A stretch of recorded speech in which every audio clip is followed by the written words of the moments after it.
बिस्मिल्लाहिर्रहमानिर्रहीम। आज सच पैगंबर में आपका मेज़बान शहज़ादा आलमगीर और हमारे साथ जो है वो आज जनरल हमीद गुल साहब, फ़ख्र पाकिस्तान और एक बहुत बड़े हीरो कौम और मुल्क के और पाक अफवाज के, उनकी साहबजादी उज़्मा गुल साहिबा आज हमारे साथ प्रोग्राम में हम रकाब हैं। और पिछले दिनों में जहाँ इनके बस टर्मिनल पे जो इंतज़ामिया ने और यहाँ की जो इशराफिया है इंतज़ामिया की, उन्होंने जो ज़्यादती की उस पे शायद हर पाकिस्तानी का दिल जो है वो खून के आंसू रोया होगा। और बाज़ चैनल्स ने इसको जो है वो इस तरह से जो है वो पेश किया कि वो तमाम इल्ज़ाम जो है वो इस तरह लगा कि जैसे उज़्मा गुल साहिबा ने जो है वो हुकूमती अदारों के साथ या एक कब्ज़ा ग्रुप के तौर पे उनको दिखाया गया, और ये दिखाया गया कि शायद उन्होंने इस डिपो को जो है वो कब्ज़ा करके अपने कब्ज़े में रखा हुआ था और इनकी कोई कानूनी हैसियत नहीं थी और ये उस पर काबिज़ होकर बैठी हुई थी और कब्ज़ा वागुज़ार कराया गया है। लेकिन जब हमने तहकीक की, मुलाकात की उनसे, तो बहुत सारी चीज़ें जो है वो जब तश-तश-बाम हुई तो पता चला कि हुकूमती अदारे जो हैं वो किस तरह से मतलब है लोगों के कहने पे जो है वो कैसे अदारों को बर्बाद करते हैं, लोगों के बिज़नेस को बर्बाद करते हैं। और एक ख़ातून जो हैं वो अपना बिज़नेस जो है वो इराक़ और दूसरे मुल्कों में मेडिसिन का, फार्मास्यूटिकल का बिज़नेस करते करते अपने पाकिस्तान में, अपने वतन में तशरीफ़ लाई, अपनी वतन की मट्टी के साथ जुड़ने के लिए कि हम अपना बिज़नेस जो है वो अपने मुल्क में करेंगे। और जिस तरह से ये सारी बातें जो हैं हमने सुनी और जो नैरेटिव मीडिया पे आया, जब हमने गौर से हर चीज़ को देखा तो हमने देखा कि एक एक चीज़ जो है वो डॉक्यूमेंटेड है, एक एक चीज़ जो है उसमें ट्रांसपेरेंसी है। और जो कहा गया कि इनके जो हस्बैंड हैं, जो मियाँ नवाज़ शरीफ साहब के एडीसी रहे, कि ये जनाब नवाजा गया उनको और ये एक शहंशाह ने अपने वज़ीर बातदबीर या अपने एक शाही महल के बंदे को जो है वो एक अलॉटमेंट दी और उसको नवाज दिया। तो यहाँ ये देख के आप हैरान रह जाएंगे और उज़्मा गुल साहिबा जो है इसकी वजाहत करेंगी और उनसे मैं वजाहत मांगूंगा कि ये एग्रीमेंट आपका जो है, जो हमें जो नॉलेज मिली है कि ये तो 2000 में हुआ, जिस वक्त जो है साबिक़ वज़ीर आज़म नवाज़ शरीफ साहब जो है वो कैद में थे, ज़िंदान में थे और परवेज़ मुशर्रफ की हुकूमत थी जो उनके इंतहाई मुखालिफ थी। तो अब मैं उज़्मा गुल साहिबा से ये सवाल करता हूँ कि क्या ये आपको कोई नवाज़ शरीफ साहब की तरफ से नवाजा गया या एक मेरिट पे आपने एक अखबार के इश्तिहार पे एक ट्रांसपोर्ट कंपनी जो बनने के लिए दिए गए थे उसमें और भी बहुत से लोगों को 5 मुख्तलिफ शहरों में नवाजा गया, क्या आपको ये कोई मरात जो है वो उस आपके जो हस्बैंड हैं उनके जो है एडीसी होने के नाते या उनके जो है नवाज़ शरीफ साहब के करीब होने के नाते ये आपको नवाजा गया था या आपने मेरिट पे ये मामलात किए? तो आज हम जानना चाहेंगे आपसे कि आया ये मेरिट पे हुआ या वाकई जो बात की जाती है क्या उसमें कोई सदाकत है? तो उज़्मा गुल साहिबा, मैं इसका जवाब चाहूँगा आपसे।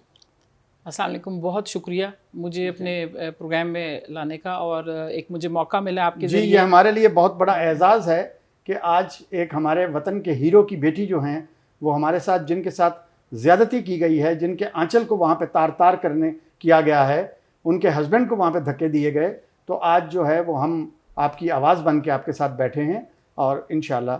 सवाल कुछ तीखे भी होंगे लेकिन जवाब आपको देना पड़ेगा। जी बिल्कुल, मैं बल्कि किसी एक प्रोग्राम में किसी ने मुझे कहा कि उज़्मा गुल साहिबा अपने आप को क्यों नहीं एहतसाब के लिए पेश करती अगर वो समझती हैं कि वो हक़ पर हैं। तो मैं आपके पास आई हूँ आज, आप मुझे बेशक मेरा जिस तरह चाहते हैं सवाल पूछिए, मेरा एहतसाब कीजिए, अगर मैंने कोई गलत किया तो ज़रूर मुझे इसकी निशानदेही भी कीजिए। और मैं आपको इसके सवाल का सबसे पहले ये जवाब देना चाहती हूँ कि मेरे हस्बैंड ने मियाँ नवाज़ शरीफ के साथ 1991 से जनवरी 1991 से अक्टूबर 1992 तक काम किया और उसके बाद वो वापस एयरफोर्स में चले गए और वहाँ से उन्होंने रिलीज़ ले ली। दौरान सर्विस जो कि नवाज शरीफ साहब के साथ की थी या किसी किस्म नवाज शरीफ साहब के साथ वो 1991 से 92 तक थे। जी जी। और फिर 1993 में ये बाकायदा एयरफोर्स में वापस जाके एयरफोर्स से उन्होंने रिलीज ली। और उसके सबसे बड़ी बात ये है कि अगर कोई चीज़ नवाजी जाती तो उस ज़माने में जब जा रहे होते हैं तो as a gesture of goodwill, as a farewell thing कोई चीज़ दी जाती है, कोई प्लॉट मिलता, कोई चीज़ मिलती, वो जायदाद कोई भी आज नहीं कह सकता कि हमने उनसे कोई चीज़ ली, और ना सिर्फ उनसे नहीं ली बल्कि किसी से भी नहीं ली। और उसकी वजह ये थी कि जनरल साहब हमेशा ये कहा करते थे कि अपने आप को रोल मॉडल बनाने के लिए ज़रूरी है कि अपने जायज़ हकूक़ भी छोड़ दिए जाएं। तो वो चीज़ें जो हम वैसे ले सकते थे और लोगों ने ली भी हैं, ADCs वगैरह ने, हमने नहीं लिए। यहाँ तक कि मियाँ नवाज शरीफ के साथ एक दफ़ा 27वें का उम्रा करने के लिए जा रहे थे, मेरे हस्बैंड की ड्यूटी थी और मैंने ख्वाहिश की कि मैंने साथ जाना है, तो मैंने अपना फुल टिकट पे करके और मैं उस एंटूराज में गई। मैं ज़रूर मेरे मियाँ का कमरा था, मैं उसमें ठहरी और मैं उनके ग्रुप के अंदर साथ चलती रही, मगर जो मेन चीज़ थी कि मैंने अपना टिकट भी खुद उस वक्त पे किया था। तो मेरे अल्हम्दुलिल्लाह मेरे कंधों पे किसी के नवाजने का कोई बोझ नहीं है। जी बेशक। अच्छा, अब ये बताइएगा कि ये मुआहदा जो है ये आपका होता है जो है एग्रीमेंट जी, ये जो है सेक्शन 69A के तहत दिसंबर 1998 हैं जी, दिसंबर 1998 में इन्होंने एक टेंडर कॉल किया। मैं आपको उसका थोड़ा सा बैकग्राउंड बता देती हूँ।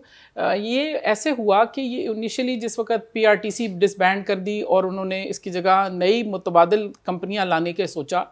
तो हुकूमत पंजाब ने एक प्रोग्राम शुरू किया जिसके लिए मल्टीनेशनल कंपनियों को कहा गया कि आप आएँ और यहाँ आके सर्विस चलाएँ। तो उस ज़माने की बात है कि मैं बहुत इस चीज़ को तनकीद करती थी कि ये बहुत गलत काम है कि सर्विसेज सेक्टर में जहाँ के लोग काम करके डॉलरों में कमा के हमारे मुल्क से ज़र मुबादला बाहर ले जाएं। और मैं ये समझती थी कि हमेशा ये पाकिस्तानियों का हक़ है, और मैंने बारहा अपने हस्बैंड के साथ ये डिस्कशंस में कहा कि ये तो पाकिस्तानियों का हक़ था, हमें ये हमारे लोग, क्या कोई भी ऐसा नहीं है कि ये सर्विसेज सेक्टर में आके काम कर सके। तो वो मई 1998 के जो न्यूक्लियर ब्लास्ट था उसके बाद वो सारी कंपनियां भाग गईं, जिनमें फर्स्ट बस कंपनी थी हांगकॉन्ग की, और भी उनके जब नाम भूलते जा रहे हैं, तो बहुत सारी कंपनियां थी वो चली गई। और उसके बाद ये मजबूरन, चूँकि ये प्रोग्राम बन चुका था, इसकी बाकायदा वर्ल्ड बैंक से जायका के थ्रू, जापानीज़ ग्रांट थी उसके थ्रू इनका बाकायदा कॉन्ट्रैक्ट डिज़ाइन हो चुका था और वो सारी चीज़ें, तो उसके लिए फिर इन्होंने पाकिस्तानी कंपनियों को मदऊ किया। और दिसंबर 1998 में जब इश्तहार आया तो मेरे हस्बैंड ने कहा कि पार्टिसिपेट करें, और मैं उसी सोच पे थी कि जी मल्टीनेशनल कंपनीज़ को मिलेंगी। तो जब पता लगा कि वो नहीं है तो हमने कहा हम भी पार्टिसिपेट करते हैं, और जब पार्टिसिपेट किया तो बहुत उनको हमारा प्रपोज़ल पसंद आया ट्रांसपोर्ट डिपार्टमेंट को, और उन्होंने हमें कहा कि आप लाहौर के लिए करें। तो हमने उस वक्त एक आपको ये कि ये जो पहले इश्तिहार आया, क्या वो इंटरनेशनल टेंडर था, उसमें पाकिस्तानी कंपनियों को जो है वो पार्टिसिपेट करने की इजाज़त थी? नहीं जी, नहीं थी। उसके बाद दोबारा जब इश्तिहार आया तो फिर उसमें पाकिस्तानी कंपनियों को अलाउ किया गया कि आप आ जाएं, क्योंकि जाहिर है कोई मल्टीनेशनल कंपनीज तो नहीं चाह चुकी थी पाकिस्तान को, जी बाइकआउट किया हुआ था सारा, आपको अगर याद हो, जी बिल्कुल ऐसा काफी है, पाकिस्तान के साथ किया और गया ये था। मुझे याद है कि ये तकरीबन 5 शहरों में जो है वो ये 5 शहरों के लिए प्रोग्राम था, और इसमें मुख्तलिफ कंपनियों ने बिड किया था, जिसमें न्यू खान थी लाहौर के लिए उस वक्त, जो सबसे पहले, हमसे भी पहले वो चली लाहौर में न्यू खान, और उसके बाद मुख्तलिफ कंपनियां थी। हमारे लिए बहुत हम पे दबाव डाला गया कि आप लाहौर में पार्टिसिपेट करें, क्योंकि पढ़े लिखा हमारा बड़ा प्रपोजल था, बड़ा हमने मॉडर्न लाइन्स पे किया हुआ था, हमने बहुत ट्रैवल किया हुआ था। उससे पहले मैं दवाइयों के काम के लिए इराक और टर्की और मुख्तलिफ मुल्कों में जाया करती थी, सेंट्रल एशिया में। तो ज़ाहिर है हमारा एक्सपोजर बहुत था, हमें पता था, और हम समझते थे कि ट्रांसपोर्ट कैसी होनी चाहिए, और ख्वाहिश थी कि करें। और उससे पहले चूँकि मैं इंटरसिटी ट्रांसपोर्ट पहले ही चला रही थी, जी चकवाल टू पिंडी आपकी वारान जो है वो फ्लाइंग कोच सरगोदा से पिंडी, तो मैं चलाती थी, तो इसलिए मेरा चूँकि था, तो जाहिर है जब आप किसी ख़ास सब्जेक्ट के ऊपर काम कर रहे होते हैं या सोच रहे होते हैं तो आपको ज़रा उसकी तरफ ऑब्जर्वेशन भी ज़रा बेहतर होती है। तो बहुत सारी ऐसे आइडियाज़ थे जो हमने उसमें डाले, और उन्होंने बहुत पसंद किया ट्रांसपोर्ट डिपार्टमेंट ने, और कहा कि आप लाहौर के लिए करें। हमने फिर कहा नहीं, क्योंकि मेरे वालिदैन भी इधर ही थे, मेरे फैमिली घर वगैरह भी, और बड़ा मुश्किल होता। तो हमने कहा कि हम लेटर स्टेज में अगर कभी हुआ ज़रूरत तो लाहौर जाएंगे, मगर अभी अपने इलाके को सहूलत देना हमारे लिए पहले। मैं बात काट रहा हूँ, आप सिर्फ जो है वो इतना अपना अच्छा बिजनेस सेटअप जो है वो छोड़ के फार्मास्यूटिकल का, जी इसीलिए यहाँ आई कि हम अपनी फैमिली के साथ रह सकें, हम अपने पिंडी में जो है अपने घर में रह सकें, अपने बच्चों के पास रह सकें, और अगर बेनिफिट भी होना चाहिए तो वो मैं ये समझती हूँ कि अपने लोगों को होना चाहिए। तो चूंकि हमने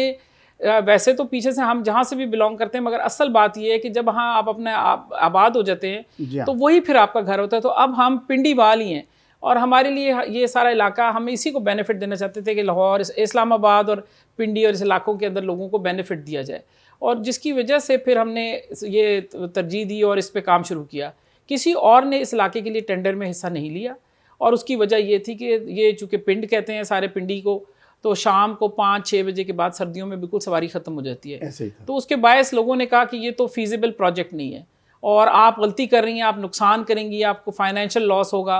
मगर बस वो दिल पे था, जोर नहीं था, दिल यही था कि यही हमने करना है, तो हमने फिर किया अल्हम्दुलिल्लाह। उस वक्त जो बैंकों का इंटरेस्ट रेट था, जी, चूँकि मैं भी इंडस्ट्री से मेरा ताल्लुक़ है, तो वो भी इतना हाई रेट था, कोई तकरीबन 18%, और हिडन उसमें जो चार्जेस हैं वो डालें तो वो तकरीबन 20% के करीब बनता था।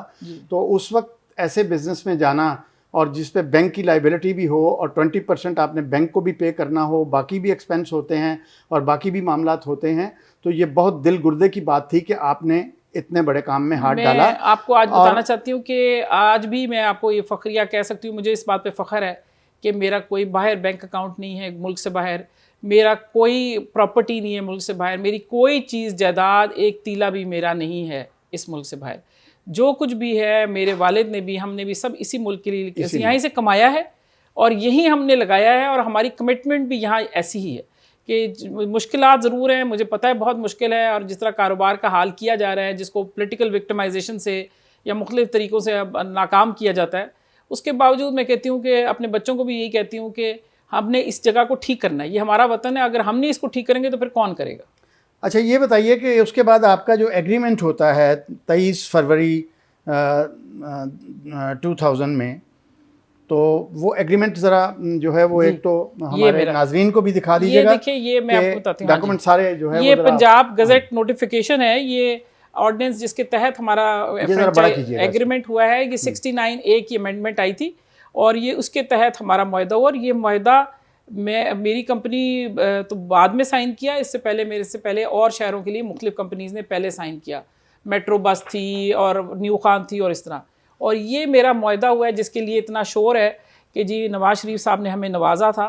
तो मैं ये दिखाना चाहती हूँ कि ये मेरा मुआहदा 23 फरवरी 2000 का साइन हुआ हुआ है, और इंटरिम एग्रीमेंट मेरा साइन हुआ था। नवाज शरीफ साहब उस वक्त जेल में थे, और वो जेल में थे उस वक्त, तो ये नवाजने के लिए उनकी बात का जवाब है। तो कोई सूरत पैदा नहीं होती जी। ये मुझे जिस डिपो पे इतना झगड़ा है कि उन्होंने मैं कब्जा ग्रुप को मैंने वागुजार कराया, ये 3 मई को मेरे नाम पे ट्रांसपोर्ट डिपार्टमेंट ने डायरेक्टली मुझे हैंड ओवर किया। इसमें लोकल गवर्नमेंट, डिस्ट्रिक्ट गवर्नमेंट किसी को नहीं बताया गया, डायरेक्ट मुझे हैंड ओवर किया, क्योंकि उनकी प्रॉपर्टी थी, उन्होंने मुझे हैंड ओवर किया। नहीं, पंजाब रोड ट्रांसपोर्ट ने आपको ये हैंड ओवर किया जी, लेकिन ये प्रॉपर्टी तो जो मुझे याद पड़ता है ये पंजाब लिक्विडेशन बोर्ड के पास चली गई हुई थी, ताकि जो गोल्डन हैंडशेक देना था मुलाजमीन को, तो उसके लिए वो अपने टर्मिनल्स बेच रहे थे, अड्डे बेच रहे थे। ये बस तो उसके बाद जो है वो ये आपको जो है इन्होंने किस तरह से आपको अलॉट कर दिया जबकि वो इसके मालिक ही नहीं थे? जी, मैं आपको बताती हूँ, ये बिल्कुल ऐसे ही है कि उन्होंने अलॉट इस तरह किया कि ये डिसाइड हो गया था कि कुछ डेपोज ऐसे हैं, चूँकि बसेस बहुत बड़ी थी, वहाँ में 150 बसों का हमारे साथ मुआहदा हुआ, तो कुछ ऐसी डेपोज थे जो उन्होंने डिसाइड किया कि वो पार्टियों को हैंड ओवर किए जाएंगे, और लिक्विडेशन बोर्ड से उनको वापस ट्रांसपोर्ट डिपार्टमेंट के नाम पे बोर्ड ऑफ रेवेन्यू के ज़रिए ट्रांसफ़र होना था। और ये हमें इसलिए दिया गया था कि इसको लिखा गया है पेंडिंग लीज एग्रीमेंट, मगर ये 3 मई 2000 को इसलिए दिया गया था कि मुझे वर्कशॉप फैसिलिटीज़ बनानी थी, बसेज वहाँ बन कर खड़ी हुई थी, उनको यहाँ ला के कहाँ खड़ा करते, 42 फुट लंबी एक बस होती है, वो कहाँ हम ले करते, और जब 150 बस टर्मिनल की जरूरत होती है, तो सड़क पे तो आप खड़ी नहीं कर सकते, वो तो किलोमीटर्स में लाइनें बन जाती हैं और डिस्टर्ब हो जाते हैं लोग। उसके बाद मुझे ये बताइएगा कि जब ये टर्मिनल आपको अलॉट हो गया तो ये किन टर्म्स एंड कंडीशन पे अलॉट हुआ, जबकि लिक्विडेशन बोर्ड मालिक था, आपको पंजाब जो ट्रांसपोर्ट है अदारा जो था उसने ये आपको किन टर्म्स एंड कंडीशन पे दिया, और किस तरह से ये लीज़ जो है वो साइन हुई, और किस तरह से इसकी जो पेमेंट या इसका कोई रेंट या इसका कोई लीज़ जो है वो मनी जो है वो किस डिपार्टमेंट को जानी थी? आया लिक्विडेशन बोर्ड को जानी थी या पंजाब रोड वालों को जानी थी? ये आपने बहुत अच्छा सवाल किया, आपने बड़ी तहकीक की हुई है, सारी बातें आपको पता है। मैं आपको ये बता रही हूँ कि ऐसे हुआ कि ये हमारा किराया तय हुआ, जो आज बड़े शोर मचा हुआ है कि 57,000 रुपये किनाल, कोई कह रहा है, कोई क्या बता रहा है, कोई 56,000 रुपये फ़ी किनाल है, बिल्कुल ऐसे नहीं था। हमारा, मेरे पास ये लिखा हुआ आप पढ़ लीजिए, इसमें 20 रुपये पार्किंग पर डे पर बस थी। और ये भी उस वक्त उनको मिलना चाहा जब पंजाब ट्रांसपोर्ट डिपार्टमेंट जो है उसके नाम पे ये ज़मीन ने ट्रांसफ़र होना था, लिक्विडेशन बोर्ड से वापस वो ले लेते, और तो उसके फिर बाद मालिक बनते, फिर फिर वो आपसे मालिक एग्रीमेंट बनते साइन और वो कर। लेते। उसकी वजह ये कि जी मैंने पूछा था कि अगर हम आपको अभी भी देने पे तैयार हैं, आप मुझे बताइए कैसे दें। वो कहते हैं हमारे पास कोई हेड ही नहीं है, हम कैसे ये पेमेंट्स ले सकते हैं। तो ये लायबिलिटी ज़रूर हमारी है कि हमने देने हैं, मगर जब वो हमसे फॉर्मली मांगेंगे तब देंगे। और आज की तारीख तक मैं हल्फिया कहती हूँ कि कभी हमसे नहीं मांगे गए।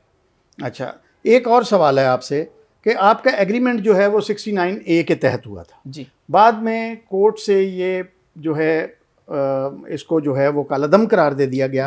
और 69A को, और फिर जब ये 69A से ये हो गया तो उसके बाद तो फिर आपके एग्रीमेंट भी कालादम हो गया ना जी। और उसके बाद तो फिर क्या सूरत बनी उसकी? देखिए, ये चूंकि मुआहदे जो है पाकिस्तानियों के लिए नहीं बना हुआ था, ये मैंने जैसे बताया मल्टीनेशनल कंपनियों के लिए था। तो इस मुआहदे की सबसे बड़ी खूबी है कि ये बिल्कुल एक बड़ा वाटर टाइट किस्म का, बहुत ही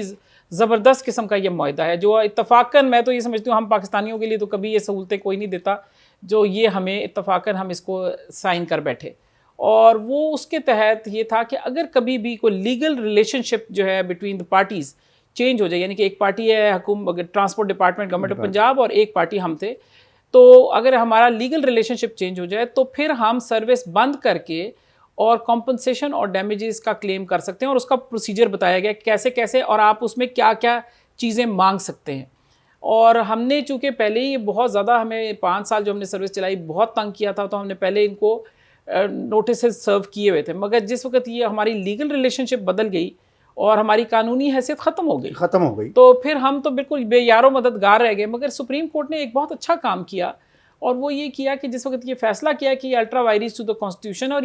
और इसका जो जिम्मेदार ठहराया वो हुकूमत पंजाब की फॉल्टी लेजिस्लेशन का ठहराया कि आपने गलत कानून साजी की है, तरीकाकार सही नहीं फॉलो किया, हमारा तो काम नहीं था। तो तमाम कंपनियां, चूँकि अरबों रुपए की उस वक्त तक इन्वेस्टमेंट हो चुकी थी, और कोई 14 से 15 कंपनियां मौजूद थी फील्ड में जो बसें चला रही थी। कुछ फैसलाबाद में थी, कुछ लाहौर में थी, मुल्तान में थी, गुजरांवाला में थी, तो इसलिए बहुत सारी कंपनीज चल रही थी। जी बिल्कुल, उस वक्त भी ये करोड़ों रुपए का प्रोजेक्ट होगा, क्योंकि हमें याद है कि उस जमाने में डॉलर जो है वो 21-22 रुपए में होता था। मैंने जब स्टार्ट किया तो मेरा 60 करोड़ का था प्रोजेक्ट। अरबों रुपए की आपके एसेट्स होते और अरबों रुपए की बसेस और मैं आपको बताऊं, जब मैंने स्टार्ट किया तो 60 करोड़ का प्रोजेक्ट था, और आपको बैंक लायबिलिटी का अंदाजा है कि 18 से 20% जब आप देते हैं, और कई केसेस में हमें 23%, 24% भी देना पड़ा। तो 5 साल की पीरियड में आप खुद ही अंदाजा लगा ले कि डबल ट्रिपल हो जाते हैं वो पैसे जो हमने अदा करने होते हैं। क्योंकि गवर्नमेंट तो आपको सिर्फ 4%, मेरा ख्याल है, ये 3 जी, वो सब्सिडी भी गवर्नमेंट ने एक दफ़ा मतलब हमें कोई 71 लाख टोटल दिए हैं। ठीक, इस करोड़ों के प्रोजेक्ट के लिए गवर्नमेंट ने कमिटमेंट दी और वो हमें नहीं दिए। उसके लिए हम अलहदा मुकदमों के में धक्के खा रहे हैं, और कभी इधर से जा रहे हैं उधर, कभी उधर से पिलर टू पोस्ट भाग रहे हैं। और वो 71 लाख का एक रकम जो हम पे गवर्नमेंट ने एहसान किया, जिसके लिए आज ये आप देख लीजिए मेट्रो पे आपकी जो है वो तो करोड़ों में बनती होगी, तो फिर आपने एसेट्स बेच के आप करते रहे, क्योंकि आपकी बसों को भी तो जो है बड़ी हर्डल्स आई, चलने नहीं दिया गया। उसके बाद जो है वो आप यकीन कीजिए ऐसा वक्त भी था कि सुबह वजीर ने आपकी बसें जलाने के लिए भी मतलब हुक्म दिया लोगों को कि पेट्रोल डाल के आग लगा दो। पेट्रोल की बोतलों में नाम लेना भी जो है मुझे कोई बात नहीं है, ये शेख रशीद साहब की ख्वाहिश थी कि ये टर्मिनल मुझे मिल जाए, ये अड्डा मुझे मिले, और मैं यहाँ पे कोई यूनिवर्सिटी या स्कूल जो भी बनाना चाहूँ बनाऊँ, शेख रशीद साहब मैं नहीं थी, शहर से बाहर गई थी, तो उन्होंने एक दफ़ा बाकायदा सफ़ें बिछी हुई थी, क्योंकि मस्जिद के लिए मैं हर जुमे को गेट खोल देती हूँ, क्योंकि ताकि मस्जिद में सारे ज़्यादा नमाजियों को सहूलत हो। तो वो बाकायदा सफ़ों पे बूटों के साथ और इस तरीके से गेट गिरा के, और मेरे दफ्तर की लड़कियों को धक्के शक्के दे के, लड़कों जो उनके साथ गार्ड थे वो अंदर आ गए थे। मगर बहरहाल अब ये है कि उसकी बहुत शिकायत थी, मैंने बल्कि कोर्ट में 22A की उनके ख़िलाफ़ दरख्वास्त भी दी थी, वो 22A की अप्रूव भी हो गई थी, मेरे पास आज भी रिकॉर्ड है। मगर बस आपको पता है शेख साहब आज भी बड़ी ताकत में, वो हमेशा ताकत में रहते हैं जी। तो बस हर हुकूमत के साथ वो ताकतवर होते हैं, तो बहरहाल और एक सीट से मिनिस्ट्री भी ले लेते हैं हर बार, और ना भी सीट हो तो फिर भी ले लेते हैं जी। तो वो मेरा उस वक्त के ज़माने में हमने बड़ी कोशिश की है, हमारा लीगल रिलेशनशिप चूँकि बदल गया था, और तो हमने सर्विस बंद कर दी, और हमने फिर उनके साथ गवर्नमेंट के ख़िलाफ़ कॉम्पनसेशन और डैमेजेस का केस दायर कर दिया। क्या बना उसका? उस केस को जी हमने 2000 अप्रैल 2005 में किया था, और 2006 तक, जुलाई 2006 तक तो हम केस करके। तो उस दौरान ट्रांसपोर्ट डिपार्टमेंट ने काफ़ी हमें धमकियाँ दी, मुख्तलिफ़ किस्म के लोग बीच में डाले कि जी ये तुम्हें दोबारा ट्रांसपोर्ट चलवा देते हैं। मगर जो कानून साजी हुकूमत में आज जैसे बता रही थी कि सुप्रीम कोर्ट ने मुतबादिल कानून साजी के लिए 4 माह दिए थे, वो 4 माह में इन्होंने मुतबादिल कानून साजी नहीं की। तो जब ये हमें कहते थे आप बसें चला दें, तो हम वाकई बहुत कीन थे बसें चलाने के लिए, बहुत हमारी ख्वाहिश थी। जाहिर है मेरे पास 1200 का तो अमला बेरोज़गार हो गया था, तो मेरे पर बड़ा दबाव भी था। बसें भी मेरी बिल्कुल नई हालत में थी, मेरे लिए बहुत मजबूरी थी। मगर उसमें ये कहते थे बगैर कानून के चले, यानी कि आप वैगन वाले के साथ मुकाबले में, तो अब आप खुद देखिए कि वैगन तो 14 सवारी से भर जाती है और मेरी बस में 85 सवारी आती थी। तो मेरे लिए बहुत मुश्किल था कि मैं उनके साथ मुकाबले में रेसों में भाग भाग के, फिर ऐसे भी करते थे वैगन वाले कि अगर आप बस चलाएं और वैगन साथ चल रही है तो आगे और पीछे वैगन का टायर पंक्चर करके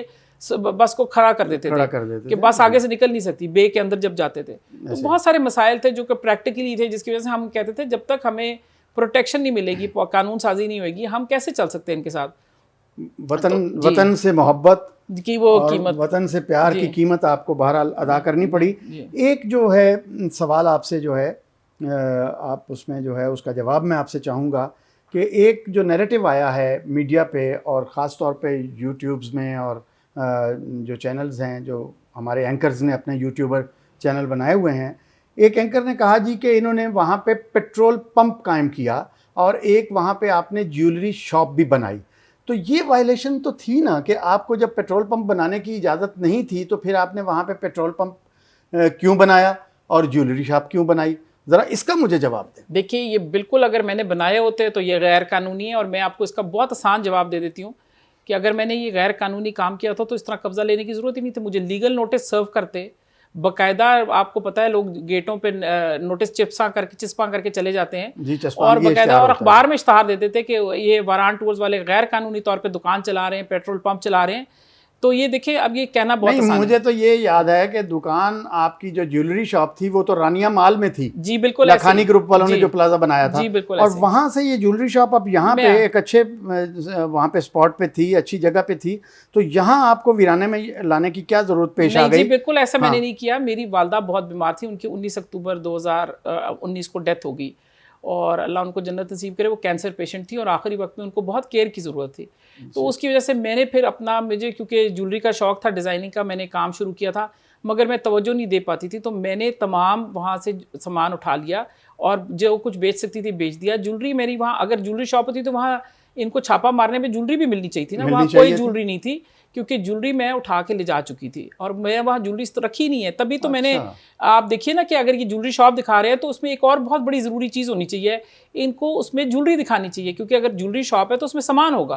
तो ऐसे जी बिल्कुल कि ये दिखाएं कि ये देखें जी जेवर है, ये देखें इन्होंने ये जेवर। तो मेरा वहाँ जेवर कोई नहीं था। एक बात तो पहले मैं आपको बता दूं, आपने सिर्फ वहाँ का जो सामान था, जो मतलब वो मैंने कुछ बेचा था जी, कुछ बेचा था, चूंकि खाली पड़ा हुआ था डेपो, तो आर्जी तौर पे वहाँ रखा था कि लोग घर पे आके वो सामान नहीं देख सकते खरीदने के लिए, कि कोई अगर मैंने कोई चीज़ किसी को काउंटर बेचना है किसी को, तो मैंने वहाँ रखवा दिया था। अब इनको बहुत अच्छा मौका मिल गया कि वो ज्वेलरी शॉप का इस्तेमाल कर रहे हैं, मगर बहरहाल आसान बात है। हाँ, वो कहते हैं उर्दू में एक मुहावरा है, हाथ कंगन को आरसी किए, कि हम तो मैदान में एहतसाब के लिए अपने आप को पेश कर रहे हैं, आप साबित करें कि मैंने वहाँ ज्वेलरी थी, आपकी तस्वीरें बना लेते, वीडियो बनाते कि मैंने ज्वेलरी रखी हुई है वहाँ। अच्छा, एक ये भी है, पंप के हवाले से भी ऐसे ही है कि जी पंप के लिए मतलब वो लोग हैं जिनको मैंने पंप में फ्यूल दिया होगा, उनके पास किसी के पास रसीद होनी चाहिए कि वो रसीद, ये देखें वारान टूर से पंप पे, आखिर लोग आज हम किसी जगह जाते हैं, मैं फ्यूल डलवाती हूँ तो मैं उस पर, दूसरी बात है मेरे पास रसीदें हैं, मैं दिखा सकती हूँ कि मैं शाराय पहलवी पंप से बाकायदा अपनी तमाम घर की गाड़ियाँ भरवाती हूँ।